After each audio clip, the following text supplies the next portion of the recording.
What's going on, everyone? So we have a brand new spoiler, a brand new leader to talk about today, as well as a few of the other cards that were spoiled over the past couple of days. We actually have two new ones that were today, and then two other ones that were over the past couple of days. And these are some of the more powerful cards that I've seen from the spoiler set. Now, I do think, in my opinion, Echo is still number one for me. I think I would put Echo as number one, but there is a conversation for another card on today's video that might actually take the cake. But regardless, here we got to talk about Bossk first off, as this one's the new one.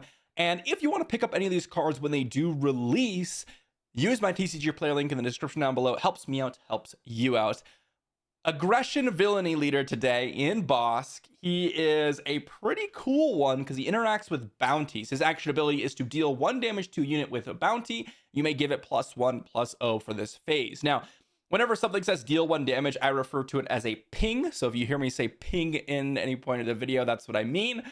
So dealing 1 damage to a unit with a bounty is a little bit niche, right? Of course, it doesn't do anything if your opponents or your units don't have bounties. But we've already started to see somewhat of a bounty theme and potentially going for a bounty themed deck, but not for your opponents, but for yourself. We've seen things that synergize by reducing costs of other cards.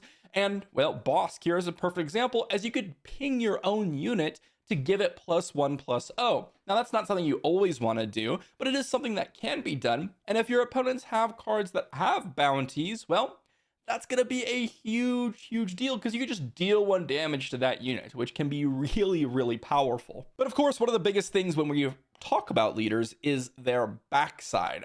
Are we going to get a reasonable amount of stats on it? And Bossk is actually, well, I would say a little bit above average. He's a 5 resource deploy leader, 4/6. Now, you already could tell that Bobo was definitely overstated by 1 point of toughness, because even, other leaders that deploy at 5 don't really have that last point of toughness, or maybe 1 reduced power if they do have that 7 toughness. But Bossk here, 4/6, very respectable. And here's where it gets a little bit interesting. Whenever you collect a bounty, you may collect that bounty again. You can only do it once per round. That's generally what it's going to happen. Now, the first thing I want to mention is I've had people mention, can you collect your own bounties?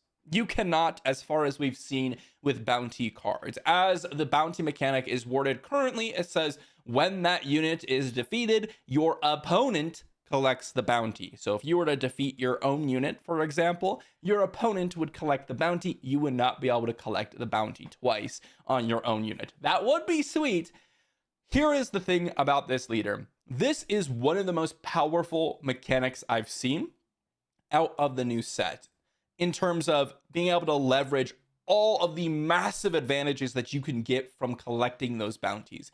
The thing is, we need to see what other cards come with bounties, as we haven't really seen, well, for one, a ton of cards that you're going to want to play regardless, right? If the meta shapes up and we're playing a bunch of Dr. Evazons, we're playing all these other cards that have bounty, like Clone Trooper or Clone Deserter here, you might be able to draw double cards when you kill a Clone Deserter, or you might be able to ready 24 resources when you kill a Dr. Evazon. Not that that's going to be relevant, but that type of situation can be really important for Bossk. We just need to see if there are going to be cards that the meta wants to run in their decks, right? On the other hand, we might find that Bossk is just an aggro leader by giving essentially 1 additional damage to any of your units every single turn if you're running a bounty themed deck. Those are the 2 paths that I could see going forward. But honestly, while Bossk does seem sweet, I'm not really convinced about this card yet, as again, we don't see enough bounty cards. However, again, the big thing is we are going to see bounty cards come. It's just a matter of, are other decks going to just want to play those cards regardless? Because if you have a leader that could just ping off opponents' units every single turn, and then you could double collect bounties, that could be pretty powerful. But of course, even the bounties that we have seen, like I said, Dr. Evazon, for example, double collecting that bounty doesn't do anything for you, right? It's got to be something like, as I said, Clone Deserter, draw 2 cards, or get 2 experience tokens instead of 2, you get 4, something like that, where it's really leveraging the backside of Bossk. That said, we have another card here from Asmodee Germany, it looks like. I guess FFG gave the card to be spoiled by someone else, and this is a card on Instagram today. We have Chain Code Collector. He's a 4/2 cunning ground unit, underworld bounty hunter. Oh, and by the way, Bossk was same tag, so we have somewhat of an underworld bounty hunter theme. This one has ambush, and on attack, if the defender has a bounty, it gets -4/-0 for this attack. Yet another card that looks pretty sweet. A 4-cost ambush unit can be pretty powerful. We've seen Escort Skiff be played. We've seen, of course, Syndicate lackeys. We've seen Bossk. We've seen how powerful Darth Vader is. We've seen how powerful basically any ambush unit is. Ambush is extremely powerful. This one is severely understated. A 4/2 with ambush just dies to anything, basically. None of the cards that you're going to be ambushing allows this card to live. The key is the defender has to have a bounty, because if it does, it gets -4/-0, and that is the key to making this card extremely powerful. Okay, if we have a lot of opponents' units being bounty cards, we could see this being a powerful ambush unit where it sticks around as a 4/2. That could be pretty powerful. Will it be meta? I'm not sure. The Underworld of Bounty Hunter tags are kind of nice on something like this, as we might see some synergies with it. But overall, even if you are getting the bounty trigger, while it is powerful to remove a unit, have a unit left behind, I don't really see a massive advantage over the current cards that we see right now. When I say the card is powerful, it is if they have bounties, but we already have a lot of powerful ambush cards. Like Bossk is way better than Chain Code Collector, probably in the same deck that you're playing Chain Code Collector in as well. So something to note.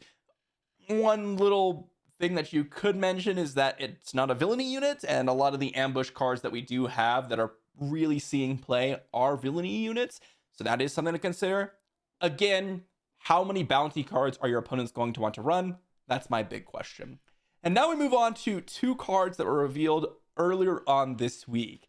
Starting us off with arguably the full, or I guess just you should say, the last part of the Bad Batch and most powerful card, arguably the most powerful card in the set, kind of up there with Echo, in my opinion.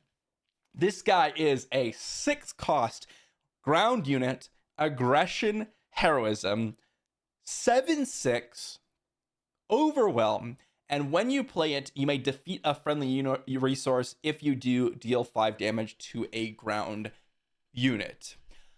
Pretty sweet card. If you just look at the base stats of this card and you compare it to other 6-costed aggression heroism units, the immediate thought I have is Guerrilla Attack Pod. Now, they fulfill a little bit separate roles, but if you look at Guerrilla Attack Pod, that's a 4/6.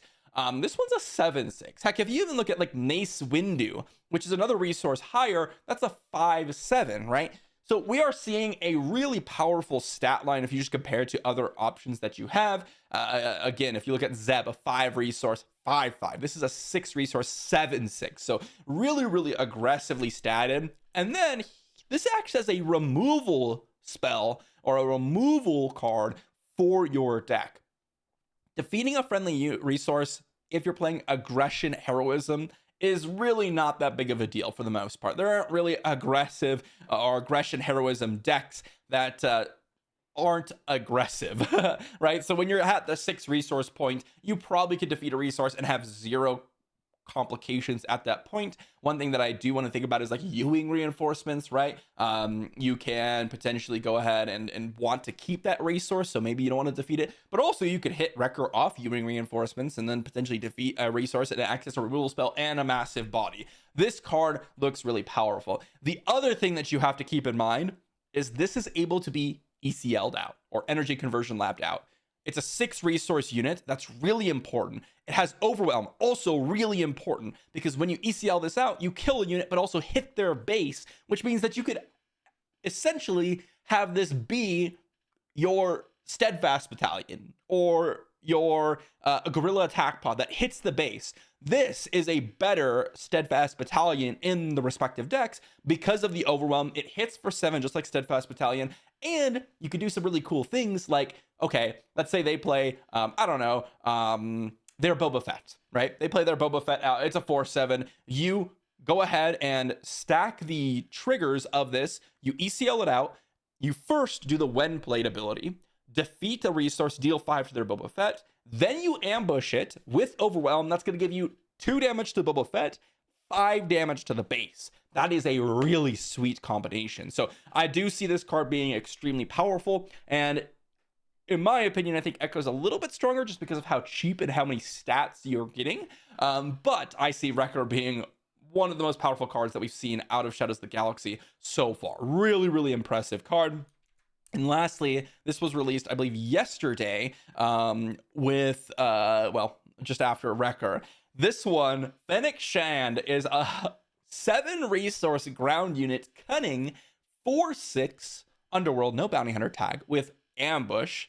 And then on attack, deal 1 damage to the defender, if it's a unit, for each different cost among cards in your discard pile. So if we think about what we're going to have in our discard pile, first off, when we get to 7 resources, I'm expecting, you know, we could have something like a random, well, if we're looking at cunning, we could have like surprise strike in our graveyard or in our discard pile. We could have like a crafty smuggler potentially. We could have, I don't know, like a strafing gunship perhaps. We could have a syndicate lackeys. We could have whatever we're playing on the earlier stages. This is not a heroism or villainy restricted unit because we could have something like an Ezra, a Millennium Falcon. We could have a whole amount of things in our discard pile. I would expect that we would have 3 to 4 different costed things in our discard pile, which means that you could probably expect this on ambush to deal 3 to 4 pretty reliably, I would say.